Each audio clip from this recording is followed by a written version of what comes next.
स्वागत है। मैं हूं दीप्ति थापा। राष्ट्रीय जनता दल अध्यक्ष लालू प्रसाद यादव ने पीएम मोदी के विदेशी दौरों पर तीखा वार किया है। लालू ने कहा, मोदी ने सत्ता से पहले जनता से कई वादे किए थे, लेकिन सब दिखावा था और मोदी के हर मिशन को दिखावा बताया है। देखिए रिपोर्ट। राष्ट्रीय जनता दल अध्यक्ष लालू प्रसाद यादव ने प्रधानमंत्री नरेंद्र मोदी के विदेशी दौरे पर तीखा हमला बोला है। लालू ने पीएम को एनआरआई करार दिया है। तो अब ये देश के प्रधानमंत्री नहीं रही, एनआरआई हो गए नरेंद्र मोदी। उधर दंडवत कर रहे हैं सब गुजराती लोग।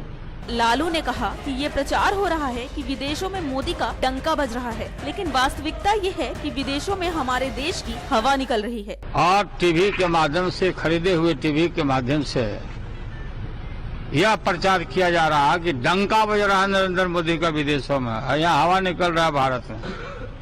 हमारे सीमा पर पाकिस्तान रोज गोला मार रहा है। काले धन के मुद्दे पर सवाल उठाते हुए लालू ने कहा कि चुनाव से पहले जिस काले धन को लाने की बात कही जा रही थी, उसका क्या हुआ। उन्होंने कहा कि जनता के साथ धोखा हुआ है। प्रधानमंत्री बस देश को कंज्यूमर मार्केट बनाने पर तुले हुए हैं। इंडिया को कंज्यूमर मार्केट बना रहे हैं तेजी के साथ नरेंद्र मोदी। ये तो चीन ऐसी है, पूरा मर्क्यूरी लाइट से लेके पटाखा से लेके सीरीज बॉल तक, सारा टॉर्च से लेके चाकू समूचा सस्ता रेट पर दे रहा है। तो हमारा मैन्युफैक्चरिंग कहाँ है इंडिया का? इस पर मोदी को जवाब देना चाहिए। लालू ने मोदी के सफाई अभियान को भी महज दिखावा बताया। उन्होंने कहा कि प्रधानमंत्री बस मीडिया में दिखावे के लिए सफाई कर रहे हैं। सिर्फ नमो नमो करता, अब झाड़ू, झूठा झाड़ू, कचरा फेंक के बहरवा के फोटो खिंचवा रहा तुम लोग के टीवी पर, उसका मंत्री लोग का सब लोग। मोदी ने काला धन लाने का वादा किया था, लेकिन सत्ता में आते ही ये वादे भी खोखले साबित हो रहे हैं। मोदी ने 100 दिन में काला धन लाने का वादा किया, लेकिन अब वो इस बारे में बात भी नहीं करते। अब ये बदल गए, जैसे गिरगिट रंग बदल देता है। कोशिश अब जरूर करेंगे लाने का। बड़ा था कि राम राज, कर्जा उतार देंगे, कहाँ गया, हवाबाजी कर रहे हैं। धोखा दिया है, धोखा हो गया देश की जनता का, महंगाई रोकेंगे। यानी हर तरह से मोदी के हर मिशन को लालू ने नाकामयाब बताया। ब्यूरो रिपोर्ट, आमने सामने news, Lucknow.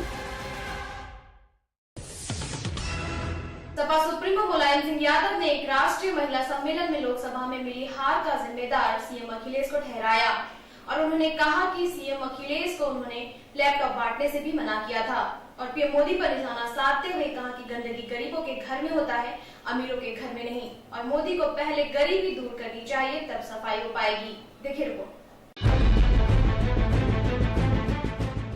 Samajwadi party supremo Mulayam Singh Yadav ने 2014 के लोकसभा चुनावों में मिली हार का ठीकरा अपने बेटे के सिर फोड़ा। मुलायम ने राष्ट्रीय महिला सम्मेलन में कहा कि हम लोग लोकसभा चुनाव में अखिलेश के लैपटॉप की वजह से हारे हैं। अगर चुनाव में हारे हैं हम तो लैपटॉप का पता है, मोदी ने अपनी तस्वीर, अपना भाषण हर लैपटॉप में दे दिया।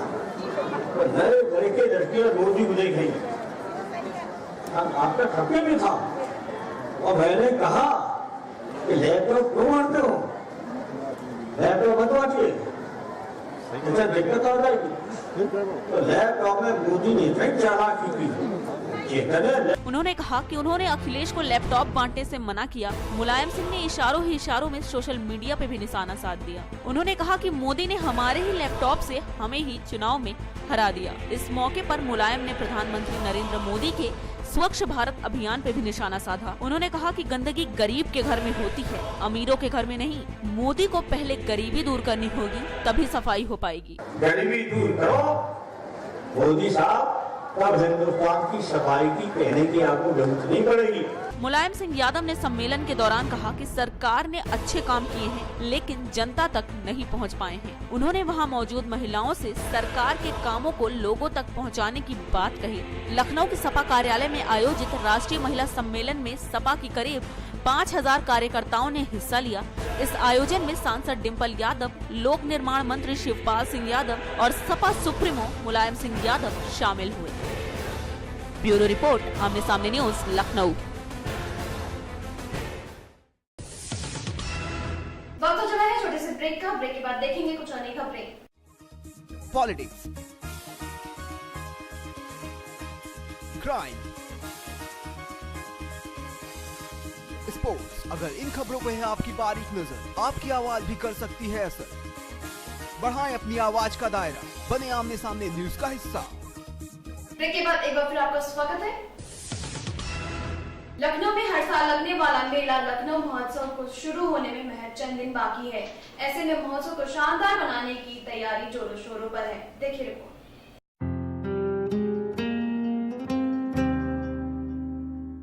उत्तर प्रदेश के लखनऊ में लखनऊ महोत्सव की तैयारियां जोरों पर हैं, जहां बच्चों के झूले से लेकर दुकानें सजना शुरू हो चुकी हैं। महोत्सव के मुख्य द्वार को नवाबी अंदाज में सजाया जा रहा है। नवाबों की नगरी में गुजराती, राजस्थानी, पंजाबी झलक दिखाने के लिए भव्य मंच तैयार किए जा रहे हैं। अब देखना ये है कि इस बार लखनऊ महोत्सव दर्शकों को कितना लुभा पाता है। लखनऊ से प्रदीप शुक्ला की रिपोर्ट। सिविल सेवा परीक्षा में उम्र सीमा घटाने के यूपीए सरकार के फैसले को मोदी सरकार ने ग्रामीण क्षेत्र के छात्रों को नुकसान होने की संभावनाओं को देखते हुए पलट दिया है और कहा कि फैसले को लागू करने से पहले उसकी समीक्षा की जाएगी। देखिए रिपोर्ट।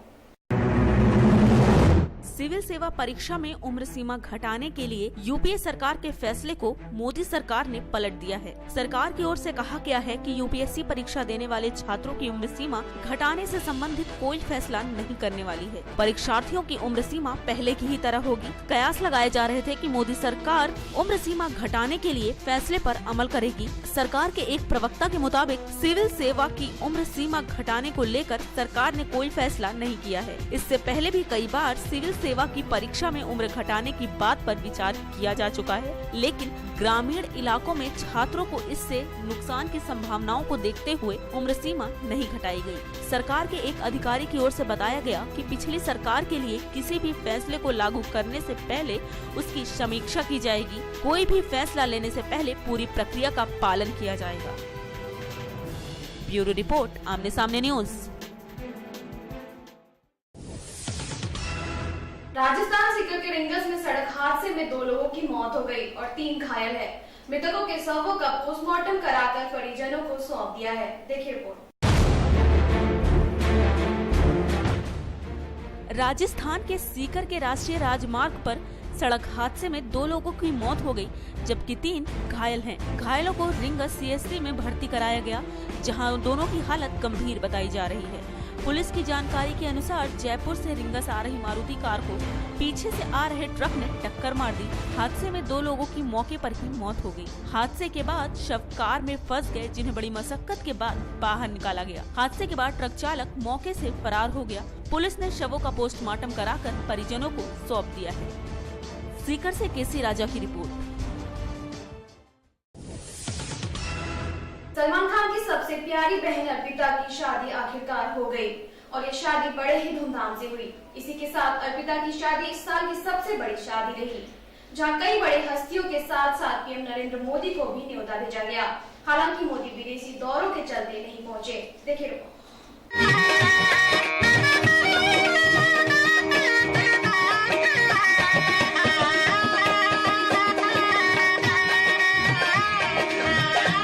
आखिरकार सलमान की सबसे प्यारी छोटी बहनिया की शादी हो ही गई। ये है साल की सबसे बड़ी शादी, जो मंगलवार को हैदराबाद के फलकनुमा पैलेस में बड़े ही धूमधाम से मनाई गई। अखियां तेरी अखियां बिंदिया तेरी बिंदिया। अर्पिता की शादी हिंदू रीति रिवाज से हुई। इस शादी में पूरा खान परिवार मौजूद था। शादी में सब कुछ बेहद खास था, चाहे वो मेहंदी हो या हो संगीत। दिल लगा के रखना, डोली सजा के रखना। सलमान के अलावा उनके भाई सोहेल और अरबाज, पिता सलीम खान समेत सभी रिश्तेदार वहां मौजूद थे। इस दौरान बॉलीवुड की नामचीन हस्तियों का जमावड़ा लगा रहा। इस शादी में शाहरुख, आमिर और करण जौहर भी पहुंचे। इस शादी में पीएम मोदी को भी न्योता मिला, लेकिन विदेशी दौरे में व्यस्त रहने के चलते मोदी नहीं पहुंच सके। आपको बता दें कि अर्पिता के पति आयुष शर्मा हिमाचल के कांग्रेसी नेता अनिल शर्मा के बेटे हैं। गौरतलब है कि साल 2013 में दोनों की मुलाकात एक कॉमन फ्रेंड के जरिए हुई। बन्नो रे बन्नो मेरी चली ससुराल को, अखियों में पानी दे गई। ओ राजा जी ले जाना सबकी बारात। ब्यूरो रिपोर्ट, आमने सामने न्यूज। इस बुलेटिन में फिलहाल से इतना ही। कल भी मिलेंगे कुछ अन्य खबरों के साथ। तब तक के लिए मुझे यानी दीप्ति थापा को दीजिए इजाजत। नमस्कार।